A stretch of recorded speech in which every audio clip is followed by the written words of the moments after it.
Assalamualaikum and very good morning to all of you dear students. Hope you are very well and you are most welcome to my YouTube channel Fox's Physics Concept Classes where you enjoy learning the concepts of physics in a more simple way. तो आज मैं आपके लिए एक और lecture लेके आ रहा हूँ for the class 11th.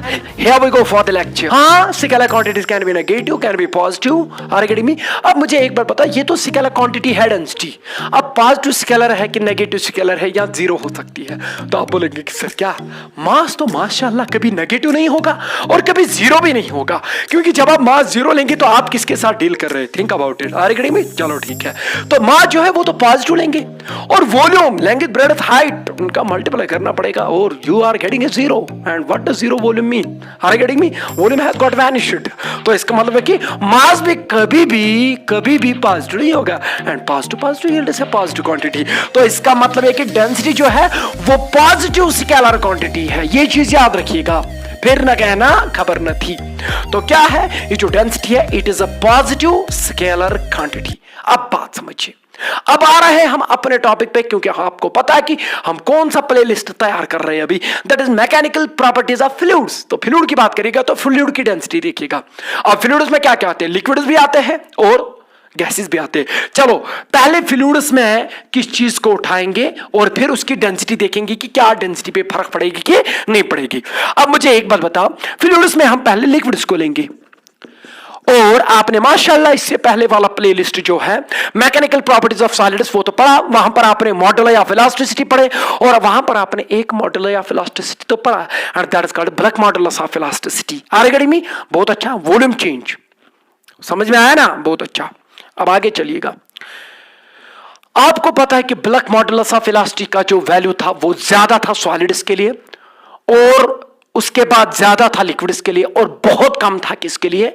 Gases के लिए. इसका मतलब यह है कि जिसका ब्लैक मॉडुलस ऑफ इलास्टिसिटी का वैल्यू ज्यादा होगा वो लेस कंप्रेसिबल होगा. दैट इज वाई कंप्रेसिबिलिटी जो वहां पर पढ़ा आपने, that is inverse of the modulus of bulk modulus of elasticity. Are you getting me? तो जो ज्यादा कंप्रेस होगा उसका ब्लैक मॉडुलस कम होगा, जो ज्यादा कंप्रेस होगा उसका ब्लैक मॉडुलस कम होगा और जो कम कंप्रेस होगा उसका ब्लैक मॉडुलस ज्यादा है. अब मुझे बताओ सॉलिड्स क्या है? सॉलिड्स लीस्ट कंप्रेसिबल है, मतलब कि वो कंप्रेस नहीं हो जाएंगे. सर कंप्रेस का मतलब क्या है? कंप्रेस का मतलब है वॉल्यूम चेंज होना. ठीक है. क्यों मैं वॉल्यूम की बात क्यों कर रहा हूं? क्योंकि डेंसिटी में वॉल्यूम आता है, इसलिए मैं वॉल्यूम की बात कर रहा हूं और इसीलिए मैं इस वाले मॉडुलस ऑफ इलास्टिसिटी की बात कर रहा हूं. एंड कौन सा मॉडुलस ऑफ इलास्टिसिटी लिया मैंने? बी, यानी कि bulk modulus of elasticity. Black modulus of elasticity. आपको पता है कि इसका रेसिप्रोकल जो होता है, इसका जो उल्टा होता है उसको हम क्या बोलते हैं? K. And K is called compressibility. Are you getting me? जिसका ब्लैक मॉडुलस ऑफ इलास्टिसिटी ज्यादा होगा वो कंप्रेसिबल कम होगा, जिसका ब्लैक मॉडुलस ऑफ इलास्टिसिटी कम होगा वो ज्यादा कंप्रेसिबल होगा. अब आगे चलिए. अब मुझे एक बात बताओ, यहां मैं सॉलिड्स लेता हूं, यहां मैं लिक्विड्स लेता हूं और यहां मैं ये गैसेस लेता हूं. अब मुझे एक बात बताओ, ये सबसे ज्यादा कंप्रेसिबल कौन है? सर गैसेस कंप्रेसिबल है तो इनका कंप्रेसिबिलिटी ज्यादा है, तो इसका वॉल्यूम यानी कि ब्लैक मॉडुलस इनका बहुत कम होगा क्योंकि कंप्रेसिबल बहुत ज्यादा है. तो जब ज्यादा कंप्रेसिबल है तो इनका मतलब कि इनका डेल्टा भी आ जाएगा. Delta we mean change in volume. इनका वॉल्यूम बहुत मतलब कि अच्छे से चेंज होगा, मतलब कि इनका वॉल्यूम सिग्निफिकेंटली चेंज होगा. ठीक है. अब आते हैं लिक्विड्स पे. लिक्विड्स पे तो आपने देखा कि ये मतलब कि हम ये कहेंगे कि these can be assumed to be incompressible. हम ये मान सकते हैं कि ये कंप्रेस भी नहीं होते. ठीक है. तो मतलब लिक्विड्स की और ये जो गैसेस है इनके बीच में यही अंतर है कि bulk modulus of elasticity liquids के लिए बहुत ज्यादा होता है as compare to gases. This is actually the comparison between the liquids and gases. इनका ब्लैक मॉडुलस ऑफ वैल्यू ज्यादा होता है. जब ज्यादा होता है तो कंप्रेसिबल बहुत कम होंगे. मतलब कि ये कंप्रेसिबल होते हैं कि नहीं? लिक्विड कंप्रेसिबल नहीं होते हैं, बहुत कम कंप्रेसिबल होते हैं, लीस्ट कंप्रेसिबल होते हैं. हम ये कह सकते हैं कि ये इनका वॉल्यूम जो है वो लगभग चेंज नहीं होगा. तो delta V is not happening there. तो लिक्विड्स में वॉल्यूम चेंज नहीं होता है. तो सॉलिड्स की बात मत करिए, तो वहां तो बिल्कुल भी चेंज नहीं होगा. Are get me? अब मुझे पता है कि सॉलिड्स को मैं बिल्कुल भी नहीं उठाऊंगा क्योंकि हम पढ़ रहे हैं मैकेनिकल प्रॉपर्टीज ऑफ फ्लूइड्स। तो यहां पर लिक्विड्स और गैसेस की बात होगी, और लिक्विड्स की जब बात करेंगे तो उनका वॉल्यूम चेंज नहीं होता, कि उनको हम बोलते हैं दीज आर लीस्ट कंप्रेसिबल और दीज आर हाईली कंप्रेसिबल, इनका वॉल्यूम चेंज होगा। अब मुझे एक बात बताओ, जब तक हम मैकेनिक्स की बात करेंगे, जब तक हम न्यूटोनियन मैकेनिक्स को पढ़ेंगे, तब तक आपको पता है कि मां जो है वो कांस्टेंट रहेगा, वो चेंज नहीं होगा। ठीक है, रिलेटिविटी में ये चेंज होता है। चलो, अब मास तो कांस्टेंट है, इसको कोई चेंज नहीं करेगा, चाहे गैस का मास ले लीजिए या चाहे आप किसी लिक्विड का मास ले लीजिए, मास तो चेंज नहीं होगा, it is a constant quantity. So इसके साथ छेड़छाड़ मत करिएगा। ठीक है, अब जो आप चेंज कर सकते हैं व्हाट दैट इज वॉल्यूम। अगर आपने वॉल्यूम चेंज किया तो क्या चेंज हो जाएगा? डेंसिटी। अब मुझे एक बात बताओ, चलो पहले लिक्विड्स को लेते हैं क्योंकि हम फ्लूइड्स की बात कर रहे हैं। जब हम लिक्विड्स को लेंगे तो उनका जो वॉल्यूम है वो लगभग चेंज नहीं होता। These are least compressible, मतलब कि वो कंप्रेस नहीं होते लिक्विड्स, ये चीज याद रखिएगा। तो जब वो कंप्रेस नहीं होते उनका वॉल्यूम चेंज नहीं होगा। जब उनका लगभग वॉल्यूम चेंज नहीं होगा तो उनकी डेंसिटी लगभग हर जगह सेम रहेगी। आप प्रेशर तो अप्लाई करेंगे, एक लिक्विड पर प्रेशर अप्लाई करेंगे, आप चाहेंगे कि उसका वॉल्यूम चेंज हो, बट लिक्विड का वॉल्यूम चेंज नहीं होता। तो इसका मतलब है कि जब उसका वॉल्यूम चेंज नहीं होता तो मास तो चेंज नहीं होगा, तो इसका मतलब कि m/v भी तो चेंज नहीं होगा। तो इसका मतलब कि डेंसिटी कांस्टेंट रह रही है। किनकी? लिक्विड्स की। फ्लूइड्स की बात कर रहा हूं, तो फ्लूइड्स में कौन सा एक चीज उठाया मैंने? यहां पर तो मैंने ये लिक्विड उठाया, और लिक्विड की जो डेंसिटी है वो क्या रहेगी? अब constant at all the pressures. चाहे आप कितना भी प्रेशर बढ़ा दे या कम कर दे, हम ये कह सकते हैं कि हर जगह हर प्रेशर पे इनकी जो डेंसिटी है वो लगभग सेम रहने वाली है। तो इसका मतलब कि लिक्विड्स के लिए डेंसिटी क्या रहेगी? कांस्टेंट एट ऑल प्रेशर्स, क्योंकि प्रेशर ही वॉल्यूम चेंज कर सकता है। आपने ये सब चीजें पढ़ी है इससे पहले भी। अब बात करेंगे गैसेस की। सर गैसेस का वॉल्यूम तो अभी आपने प्रेशर भी अप्लाई नहीं किया तो वो कंप्रेस हो गया, यानी कि वॉल्यूम चेंज हो गया।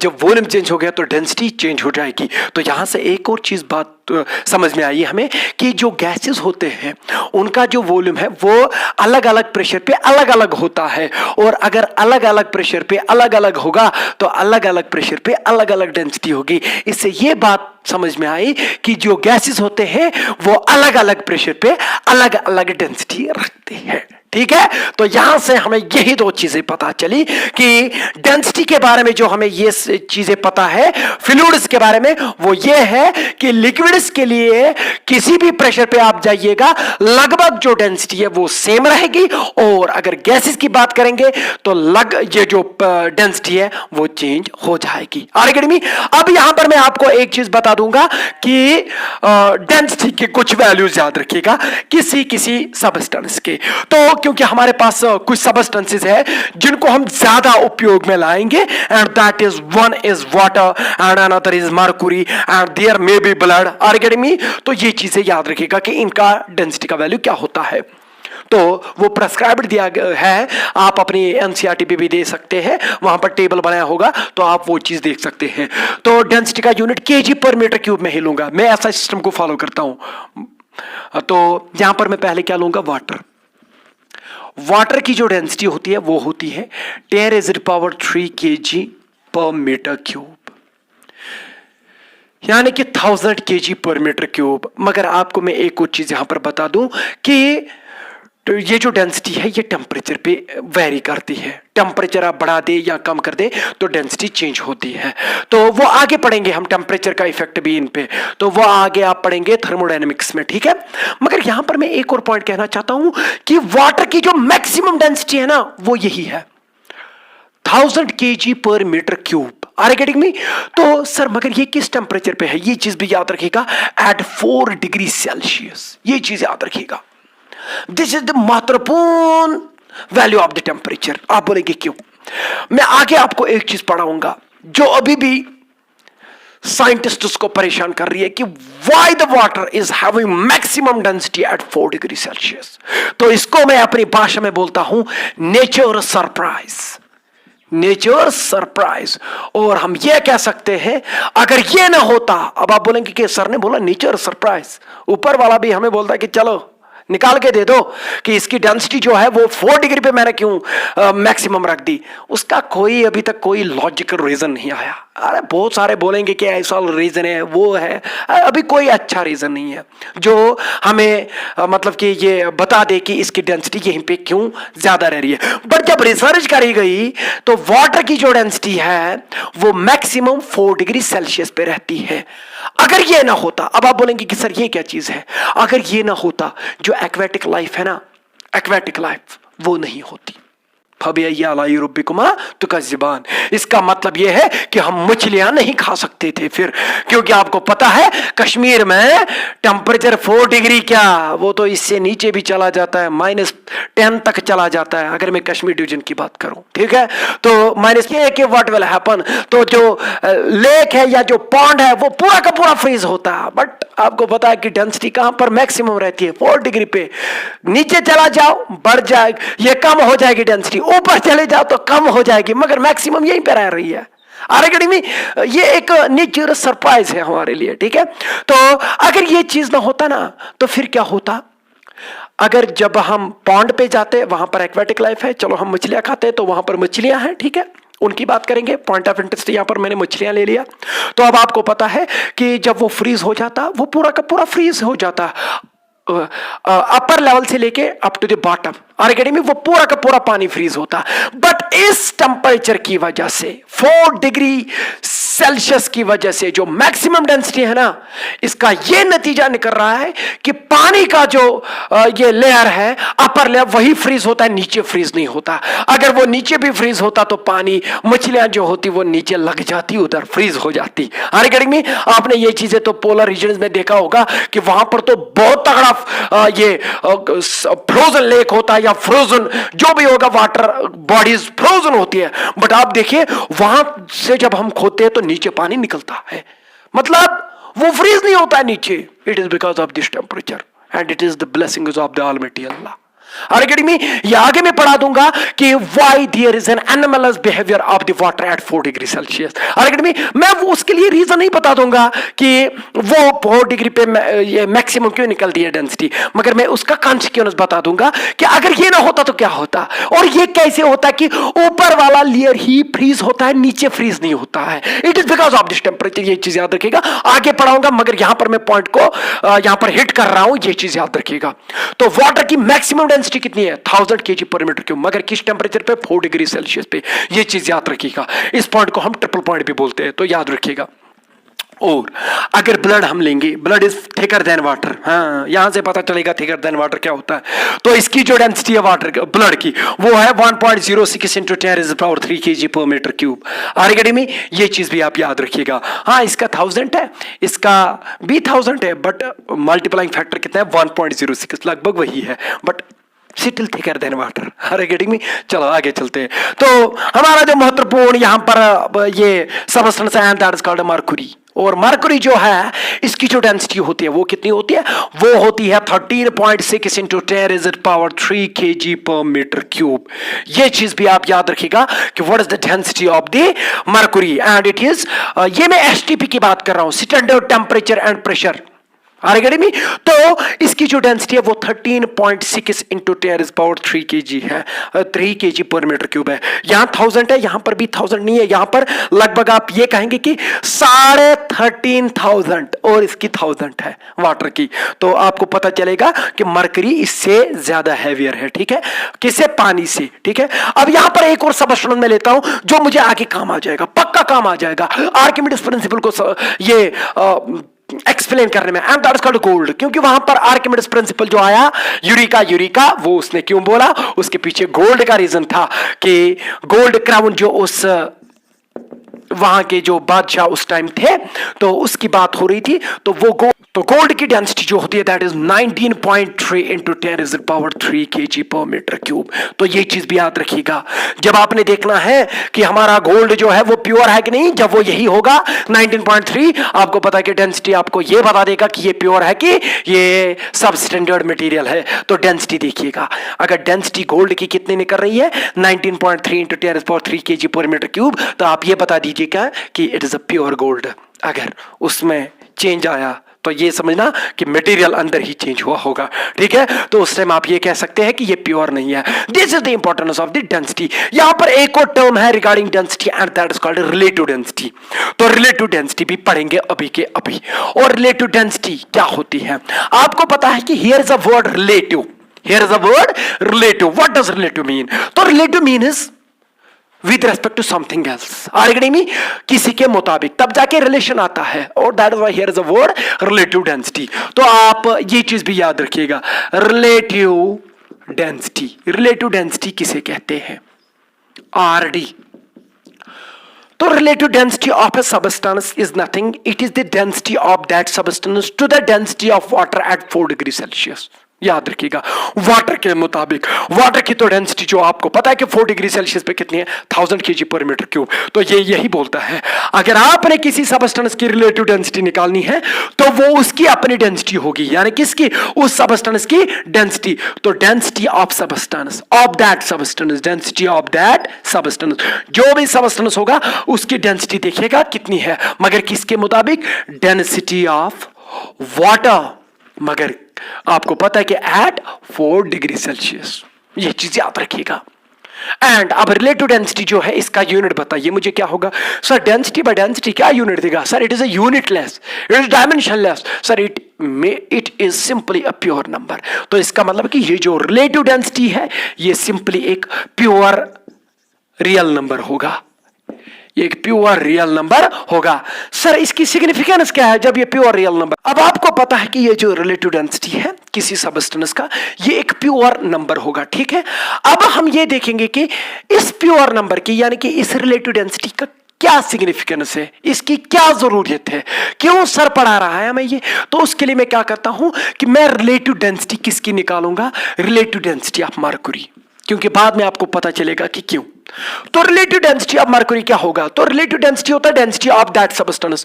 तो इसका मतलब कि that will be equivalent to relative density of mercury will be equivalent to density of mercury. How much density of mercury? आपने इससे पहले पढ़ा है, that is 13.6 into 10⁻³ kg per meter cube। यही है, डिवाइडेड बाय रिलेटिव डेंसिटी निकाल रहा हूं। तो डिवाइड क्या होगा? Density of water at 4 degree Celsius. माशाल्लाह वो भी आपको पता है, 10⁻³ kg per meter cube। अब यहां पर जब आप देखेंगे 10⁻³ kg per meter cube और 10⁻³ kg per meter cube हो गया किल। तो what is the value here? 13.6। तो रिलेटिव डेंसिटी ऑफ मरकरी जो है वो कितना निकला? 13.6। Sir what does this mean? क्या प्योर नंबर निकला? हाँ। अगर अब आपको ये 13.6 समझ में आया ना, this is the significance of relative density. इसका मतलब ये है कि आपने यहां पर भी कितना वॉल्यूम लिया था? 1 मीटर क्यूब। यहां पर भी कितना लिया था? 1 मीटर क्यूब। मगर इसका मास कितना निकला? 1000 kg। और इसका मास कितना निकला? 13.6 into 10⁻³ kg। आरगड़ी में मैं समझा दूंगा ऐसे। ये 13.6 आया क्या? इस 13.6 का मतलब ये है कि 13.6 टाइम्स जो मरकरी है वो भारी है, हैवियर है। किससे? इक्वल वॉल्यूम ऑफ वाटर से। मतलब अगर मैं यहां पर 1 लीटर पानी लूंगा, कितना लूंगा? 1 लीटर। क्या लिया? पानी। और मैं यहां पर 1 लीटर मरकरी लूंगा। अब मैं बता दूंगा आपको कि मरकरी की जो रिलेटिव डेंसिटी है वो 13.6 है। बताइए इससे आपको क्या समझ में आएगा? इससे हमें यह समझ में आएगा कि अगर आपने दोनों का वॉल्यूम सेम लिया, ये भी 1 लीटर लिया और ये भी 1 लीटर लिया, तो जब आपने देखा कि इनकी रिलेटिव डेंसिटी 13.6 निकल रही, किसकी? मरकरी। तो इसका मतलब यह है कि इसका मास अगर 1 kg होगा, इसका मास वाटर का 1 लीटर में, तो 1 लीटर में जो मरकरी का मास होगा वो 13.6 kg होगा। समझ में आया? तो इक्वल वॉल्यूम अगर आप लेंगे तो जो रिलेटिव डेंसिटी है वो हमें यह कह रही है कि अगर आप इक्वल वॉल्यूम लेंगे उसी का, वाटर का भी दोनों का वॉल्यूम सेम लेंगे, तो जो रिलेटिव डेंसिटी का वैल्यू आ जाएगा वो बोलेगा उतने गुना, आरगेडी में उतने टाइम्स वो भारी होगा, हैवियर होगा या लाइटर होगा। पता क्या? ये कम भी आ सकता है, लाइटर देन वाटर हो सकता है। आरगेडी में इसका मतलब ये है कि जो इससे ये पता चला कि जो मरकरी का मास है दैट इज 13.6 और जो मास होगा यहां पर वाटर का इसी 1 लीटर में वो होगा 1 kg। आप देखिएगा इसमें अलग मास आया, इसमें अलग मास आया। क्यों? क्योंकि इनकी रिलेटिव डेंसिटी 13.6 है इस मरकुरी की। तो इसका मतलब कि Mercury is 13.6 times heavier than equal volume of water. Equal volume same लेना पड़ेगा, क्योंकि इधर भी 1 मीटर क्यूब है, इधर भी 1 मीटर क्यूब है। समझ में आया? चलो मैं आपको एक क्वेश्चन पूछता हूं, आप मुझे एक बात बताइए, एक सबस्टेंस की रिलेटिव डेंसिटी जो है that is 2। What does this mean? एक सबस्टेंस की रिलेटिव डेंसिटी का वैल्यू क्या निकला? 2। What does this mean? आप बोलेंगे कि सर अगर उसका रिलेटिव डेंसिटी का वैल्यू 2 आया तो इसका मतलब यह है कि अगर आप एक गिलास पानी का लेंगे और एक गिलास उस सबस्टेंस का लेंगे तो क्या होगा कि जो ये सबस्टेंस है ये 2 गुना भारी होगा एज कंपेयर टू द पानी वाला गिलास। ठीक है, तो ये चीज याद रखिएगा, क्योंकि ये रिलेटिव डेंसिटी यही बोलता है कि ये कितना भारी होगा from the equal volume of the water. Equal volume of the water यहां पर इंपॉर्टेंट है। तो समझ में आया? तो मुझे लगता है कि डेंसिटी आपको अच्छे से चमका होगा कि डेंसिटी कितनी इंपॉर्टेंट चीज है, और हमने इसको फ्लूइड्स में भी अप्लाई किया। तो यहां पर हमें यह पता चला कि जो गैसेस होंगे उनका जो अलग अलग प्रेशर पे अलग अलग डेंसिटी का वैल्यू हो सकता है for the same gas. Hydrogen gas ले लो तो अलग अलग प्रेशर पे लेंगे तो उसका अलग अलग ये डेंसिटी का वैल्यू आ जाएगा। But as compare to it अगर हम फ्लूइड का कौन सा कैटेगरी लेंगे, वाटर यानी कि लिक्विड, तो वाटर आप लेंगे तो अलग अलग प्रेशर पे अगर आप देखेंगे तो वाटर की डेंसिटी जो है वो लगभग सेम रहेगी। उसके पीछे तो रीजन आपने देखा कि वाटर इज लीस्ट कंप्रेसिबल, यानी कि इसका ब्लैक मॉडुलस ऑफ इलास्टिसिटी ज्यादा निकलता है और कंप्रेसिबिलिटी का वैल्यू बहुत कम निकलता है। तो that is why volume does not get change, mass does not get change at all, so density remain is the constant. Are getting me? और उसके बाद आपने रिलेटिव डेंसिटी का कॉन्सेप्ट देखा और ये सब चीजें हो गई। बट यहां पर आप एक चीज याद रखिएगा कि चलो मैं आपको एक बात बता दूंगा, एक और क्वेश्चन में इस रिलेटिव डेंसिटी के बारे में पूछूंगा कि चलो जो density relative density of gold है वो 20 निकला, रिलेटिव डेंसिटी ऑफ गोल्ड क्या निकला? 20। What does this mean? आप बोलेंगे ये तो सिंपल है सर, इसमें क्या है? तो अगर हम क्या करेंगे कि एक गिलास लेंगे और यहां पर भी वही गिलास लेंगे सेम वॉल्यूम का, और इस गिलास में पानी डाल देंगे और उसी गिलास में फिर क्या डाल देंगे? ये गोल्ड डाल देंगे। तो फिर देखेंगे कौन भारी होगा। तो भारी होगा कौन? गोल्ड का गिलास। और वो कितना भारी होगा? जितना ये है उससे 20 टाइम्स, अगर इसकी रिलेटिव डेंसिटी 20 निकली। Are getting me? ये चीज याद रखिएगा। This is the significance of the relative density. आपको जो नोटिस है वो तो मैं आपको व्हाट्सएप ग्रुप में या इंस्टाग्राम पे आप मुझे फॉलो कर सकते हैं, या फेसबुक पे तो आपको पता है कि पेज पे जाइए या ग्रुप पे जाइए, वहां पर सर्च करिएगा Ishfaq sir physics concept classes. वहां पर आपको इस लेक्चर के लिंक भी मिलेगी और नोटिस भी मिलेंगे। ठीक है, तो मुझे लगता है आज के लिए इतना काफी। थैंक यू, शुक्रिया।